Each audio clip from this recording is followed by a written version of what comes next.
The Purpose Driven Life. Jireenya kaayyoon hoogganamu. Barreessaan Riik Waareen. Kan afaan Oromootti hiike Eebbisaa Baayisaati.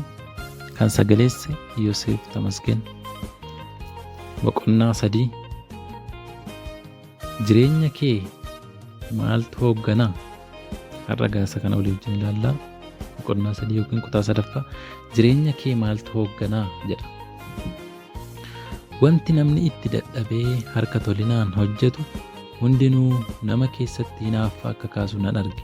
Kunis immoo wanta waa'ee hin baafnedha. Akka nama qilleensa ari'uutis. Macaafa Lallabaa boqonnaa 4:4. Namni kaayyoo hin qabne akka markaba wanta ittiin kallattii to'atan yookaas kompaasii hin qabneeti. Jooraa homaatti kan hin galledha. Namas miti. Toomaas Kaarlaayil. Jireenyi nama hundumaa waan ittiin hoogganamu qaba. Hoogganuu jechuun gaggeessuu, to'achuu yookiis qajeelchuu jechuudha. Konkolaataa yoo oofte, mismaara wayitti yoo rukutte, kubbaa yoo darbatte, yeroo kana ati waan sana gaggeessaa, to'achaa yookiis qajeelchaa jirta jechuudha. Jireenya kee kan hoogganu humna maaliiti? Yeroo kana tarii rakkinaan, dhiibbaadhaan yookiis beellamaan hoogganamaa jirta ta'a. Tarii yaadannoo sodaachisaadhaan, sodaa guddaadhaan yookiis wanta utuu hin beekin itti amantu tokkoon hoogganamaa jirta ta'a. Haalonni, bu'aaleenii fi miironni jireenya kee hoogganuu danda'an kan dhibbootaan lakkaa'aman ni jiru. Warri gurguddoon 5 kanneen armaan gadiiti.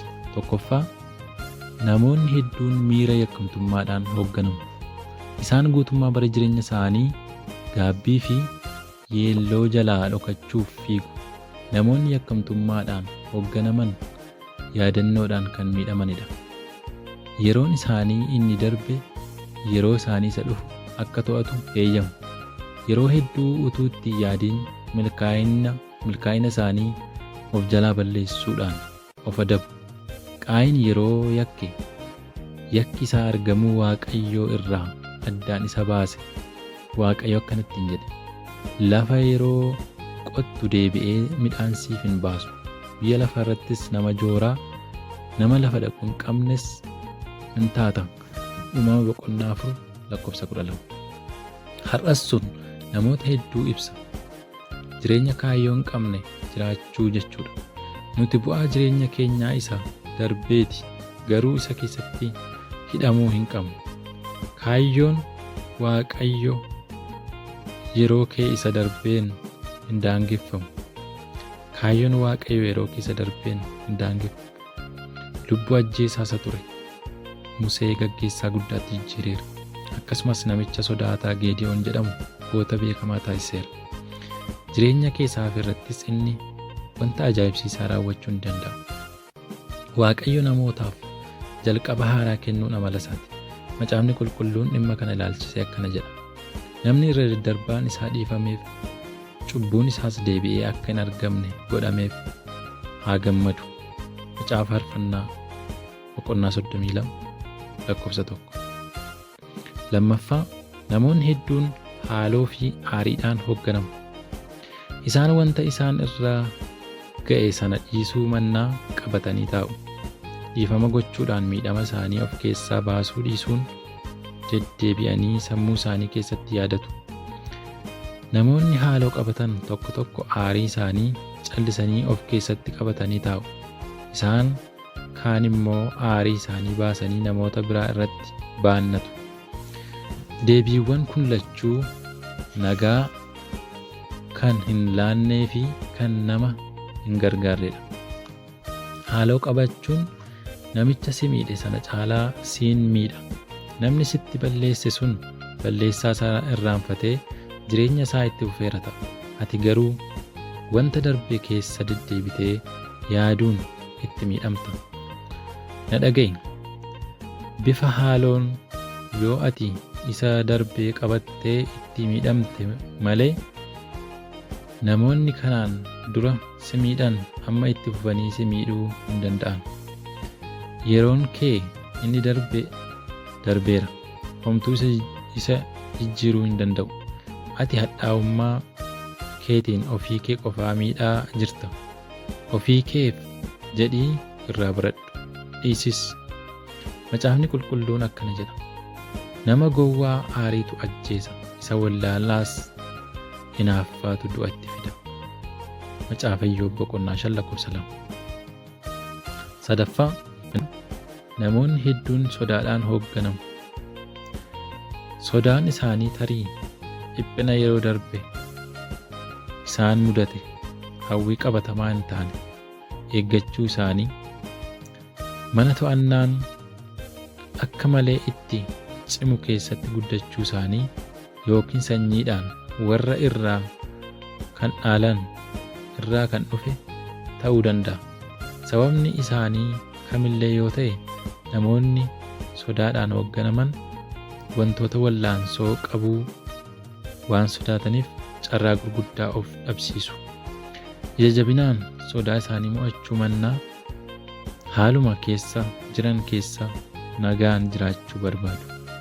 Sodaan wanta Waaqayyo akka ati taatu barbaadu akka hin taane, mana hidhaa ati ofii kee keessatti of hiitedha. Ati amantii fi jaalalaan sodaa mormuu qabda. Macaafni qulqulluun waa'ee kanaa akkana jedha. Jaalala keessa sodaan hin jiru. Jaalalli inni iddoo ga'e sodaa gadi baasee hin gata. Sodaan adabatti hidhamee waan jiruuf namni sodaatu jaalalli isaa iddoo hin geenye. Ergaa Yohaannis boqonnaa 4:18. Namoonni hedduun fedhii duroomuuf qabaniin hoogganamu. Fedhiin isaan wantoota argachuudhaaf qaban guutummaa galma jireenya isaanii ta'a. Fedhiin isaan yeroo hundumaa kan caalu argachuuf qabaatan kun hubannoo dalgaa isa kan caalu yoon qabaadhe gammachuu, barbaachisummaa fi eegumsa caaluun argadha jedhu irraa kan dhufu yoo ta'u, yaadonni kun sadanuu garuu sirrii miti. Badhaadhummaan gammachuu yeroo muraasaa duwwaa namaaf kenna.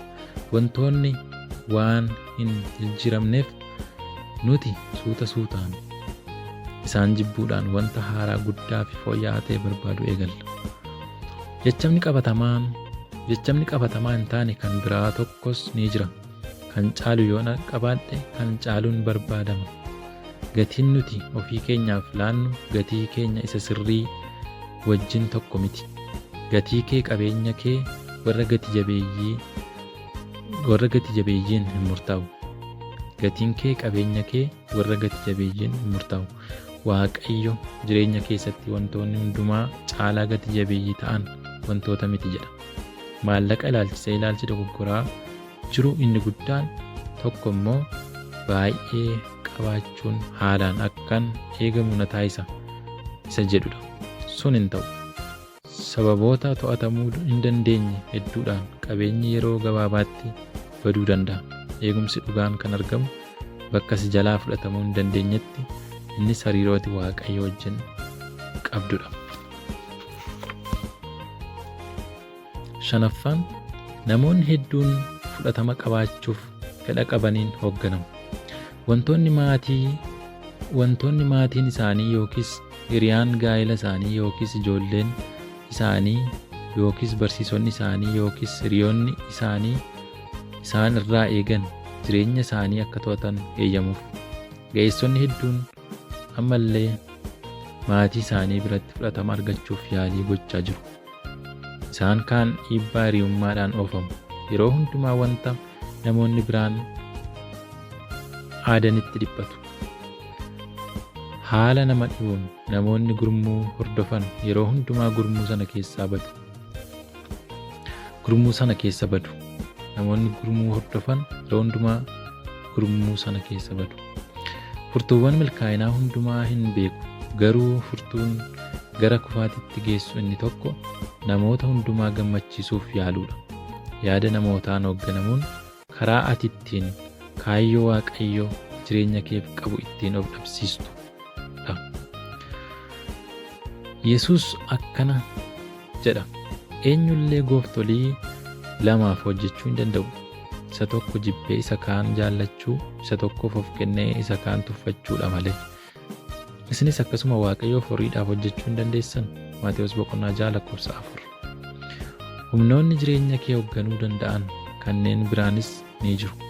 Dhumarratti garuu hundi isaanii bakka gaariitti nama hin geessan.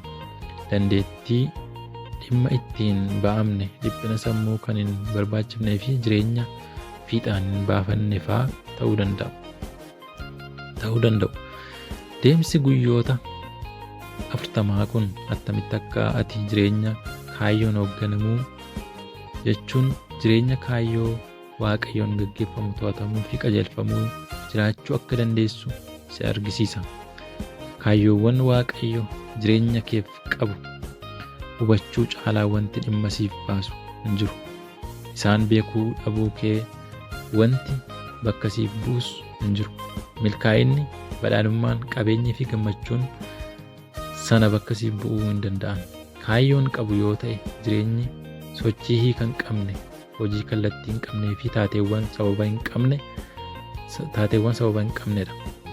Kaayyoo qabaachuu yoo baate jireenyi kan hin mijanne, bu'aa kan hin qabnee fi hiika dhabeessa ta'a. Bu'aawwan jireenya kaayyoodhaan hoogganamuu jiraachuu.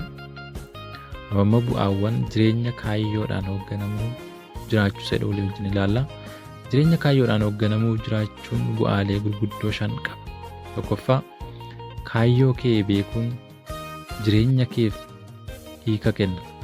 Nuti hiika qabaachuudhaaf uumamneerra. Namoonni hiika sana argachuuf karaawwan rakkisoo kanneen akka astroloojii yookaan urjii lakkaa'uu fi saayintistii hojiilee xibaaraa, saayikiksii yookiin hojiilee xibaaraa kan yaalan kanaafidha. Jireenyi kee hiika yeroo qabaatu waan hundumaa dandamachuu ni dandeessa. Yoo hiika dhabe garuu wanti dandamachuu dandeessu hin jiru. Dargaggeessi waggaa 20 keessa jiru tokko akkana jedhee barreesse. Miira kufaatiitu natti dhaga'ama. Sababni isaa waan tokko ta'uuf yaalaan jira. Wantichi maal akka ta'e garuu hin beeku. Amma wanti ani gochuu danda'u cal jedhee jireenya itti fufuudha. Gaaf tokko kaayyoo jireenya kootii yoon hubadhe jireenya haaraa jiraachuu akkan eegalu natti dhaga'ama. Waaqayyoon alatti jireenyi kaayyoo hin qabu. Kaayyoo malee immoo jireenyi hiika hin qabu. Hiika hin qabu yoo ta'e jireenyi barbaachisummaa yookiis abdii hin qabu. Macaafa qulqulluu keessatti namoonni hedduun abdii dhabdummaa kana ibsaniiru. Isaayyaas akkana jedhee komateera. Anillee akkasumaanan itti dadhabe, humna koos wanta waa'ee hin baafnetti nan baase jedheen ture. Dhugaa koo garuu Waaqayyo kootu anaaf baasa. Gatii koos isatu anaaf kenna. Isaayyaas 49:4. Iyyoob immoo akkana jedha. Barri koo kolloo wayyaa dhooftuu caalaa ariifata. Abdii malees hin dhumu.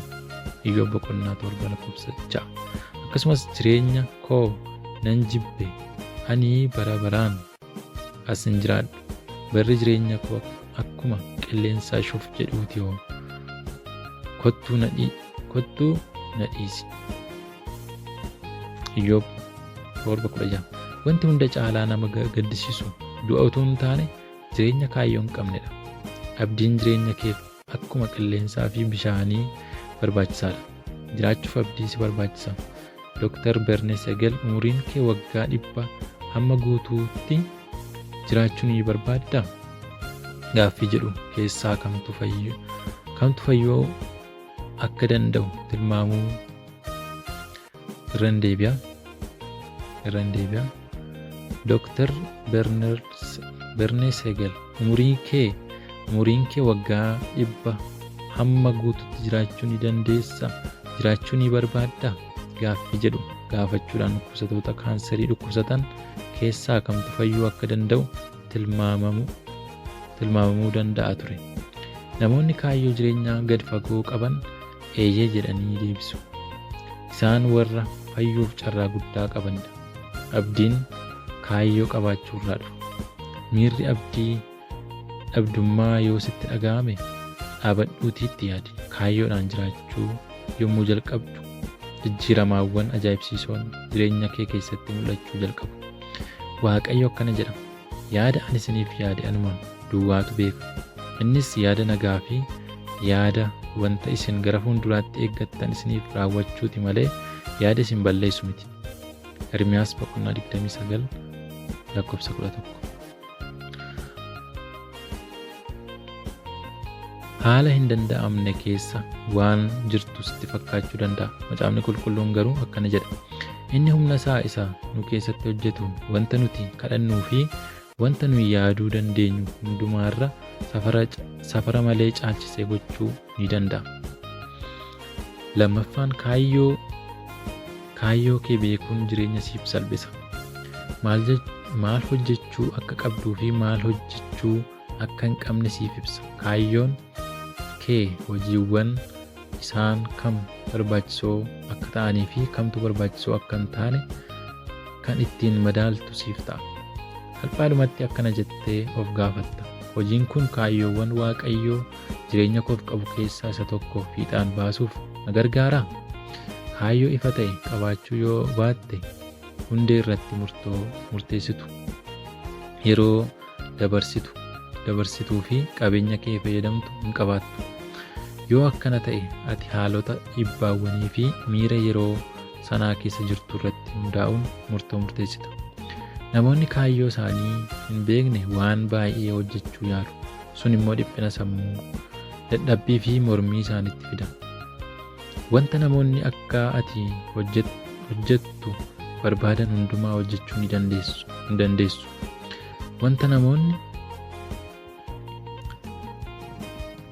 Wanta namoonni akka ati hojjettu barbaadan hundumaa hojjechuu hin dandeessu. Yeroo ga'aa kan qabdu jaalala Waaqayyo raawwachuuf qofaadha. Sana raawwachuu yoo dadhabde wanta Waaqayyo akka ati hojjettu barbaadu gararraa hojjechuuf yaalaa jirta jechuudha. Yookiis yeroo kee baay'inaan waan hin barbaachifneef itti fayyadamaa jirta. Jireenya kaayyoon hoogganamuu qabaachuun gara jireenya salphaa fi sagantaa qindaa'aa qabutti si fida. Macaafni qulqulluun akkana jedha, namni sooressa of fakkeessu jira, kana keessaa immoo homaa hin qabu.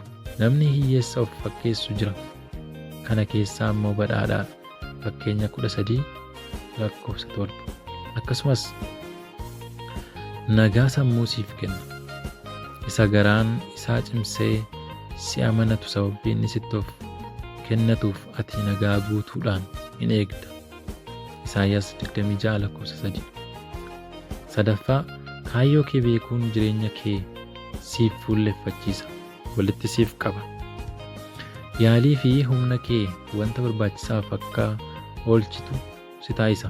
Filannoo taasistu irratti bu'aa qabeessa taata. Namni uumamaan wantoota xixiqqoon jeeqama. Nuti wantoota dhimma hin baafne barbaaduuf joorra. Henry David Thoreau. Namoonni waan bu'aa hin qabnetti dadhabu kan jedhe kanaaf ture. Yeroo ammaa garuu kaayyoo malee jooruu isa jedhutu haalaan ibsa. Namoonni hedduun akka motora otuu iddoo isaa hin gadhiisiin naanna'uuti. Kaayyoo ifa hin qabdu yoo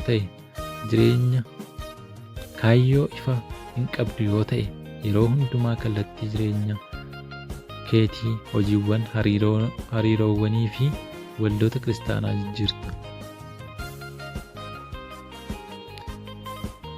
Kaayyoo ifa hin qabdu yoo ta'e yeroo hundumaa kallattii jireenya keetii, hojiiwwan, hariiroowwanii fi waldoota kiristaanaa jijjiirta. Jijjiiramoonni kun hundinuu bitaacha'ummaa yookiis miira duwwummaa sitti dhaga'amuu akkasiif sirreessutti abdatta. Inni kun jijjiirama naaf fida ta'a jettee yaadda. Garuu sun rakkina kee isa guddaa siif hin sirreessu. Innis jireenya kee fuullessuu dadhabuu fi kaayyoo dhabuudha. Macaafni qulqulluun akkana jedha, kanaafis jaalala Gooftaa maal akka ta'e hubadhaa malee wallaalota hin ta'inaa. Efesoon 5:17. Humna xiqqaa lakkoofsa 17. Humni fuullessuu ifa keessatti ni mul'ata. Ifni bittinnaa'aan humna xiqqaa qaba. Garuu fuullessuudhaan humna isaa bakka tokkotti sassaabuu ni dandeessa. Fuulleffamuudhaan xiyyoonni ifa walitti sassaabamuudhaan gara margaa yookiis waraqaa gubuu danda'u. Haala kana irra caaluun yoo sassaabaman immoo xiyyoonni ifa sibiilota jajjaboolee kutuu danda'u. Wanti akka jireenya kaayyoodhaan hoogganamuu isa bakka tokkotti sassaabamee humna qabu hin jiru. Seenaa keessatti namoonni garaagarummaa guddaa uuman namoota jireenya isaanii fuulleffatan yookaan sassaabatanidha. Fakkeenyaaf ergamaan Phaawulos yaada tokkichaan bulchiinsa Roomaa keessa kiristaanummaa facaase. Icciitiin isaa jireenya fuulleffame qabaachuu isaati. Inni akkana jedhe: obboloota koo, ani akka nama harka isaa keessa isa galfateetti of hin lakkaa'u. Haa ta'u iyyuu malee wanta tokko nan godha. Wanta na booddeetti hafee yaaduu dhiisee wanta dura jirutti nan hiixadha. Fiiliphisiyuus 3:13. Jireenyi kee jijjiirama akka fidu yoo barbaadde walitti qabi. Akkasumatti jooruu dhiisi. Waan hundumaa hojjechuu yaaluu dhaabi. Waan muraasa hojjedhu. Hojiiwwan gaggaarii ta'an illee hir'isuudhaan warra haalaan barbaachisoo ta'an muraasa irratti xiyyeeffadhu. Hojjechuu fi milkaa'ummaan wal si jalaa hin fakkaatin. Kaayyoo malee ko'eessa ta'uu ni dandeessa. Garuu bu'aan isaa maali? Phaawulos akkana jedha: nuyi hammi karaa hafuuraa bilchaatoo taane kanatti yaadaan tokko ta'uun nurra jira. Waa'ee wanta tokkoof yaada biraa yoo qabaattan garuu Waaqayyo isa immoo isinitti mul'isuuf jira. Ergaa gara warra Fiiliphisiyuus 3:15.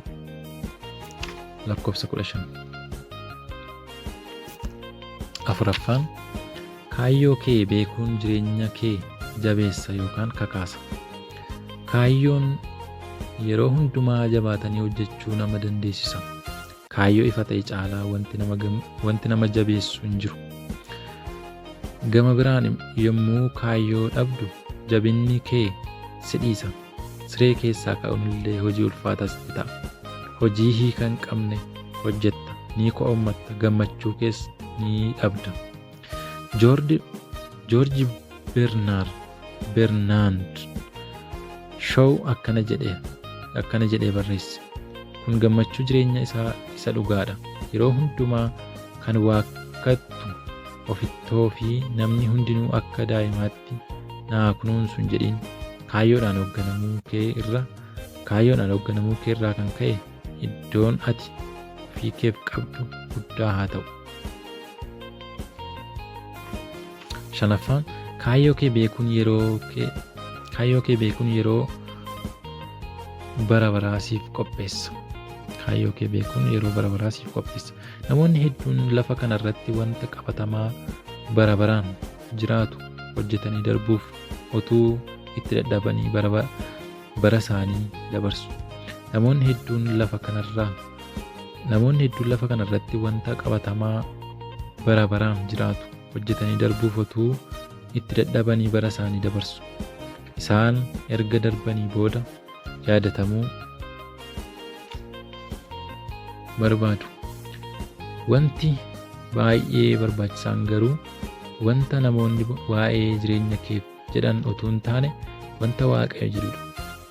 Wanti namoonni hubachuu dadhaban argannoo haaraadhaan bakka buufamuudhaan akka dagataman, rikoordiileen yeroo yerootti akka caban, beekamtiin gadi bu'aa akka deemuu fi yaadannoowwan akka irraanfatamanidha.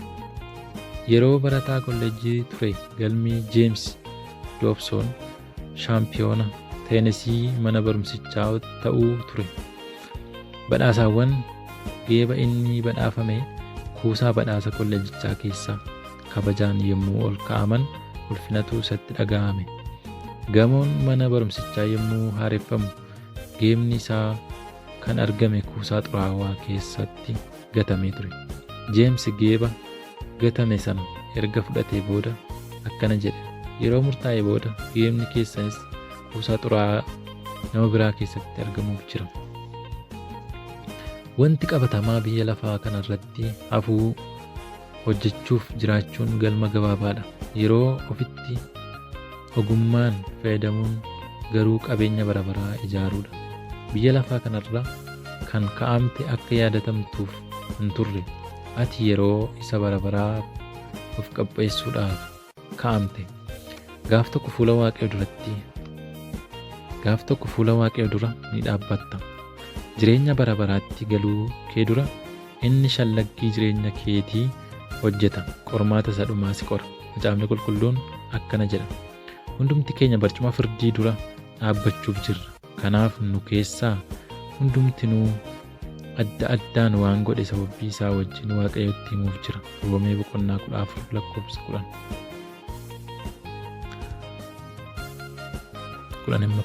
Wanti namatti tolu qorumsa sana akka nuti darbinu Waaqayyo waan barbaaduuf duraan dursee gaaffilee sana nuuf kenneera.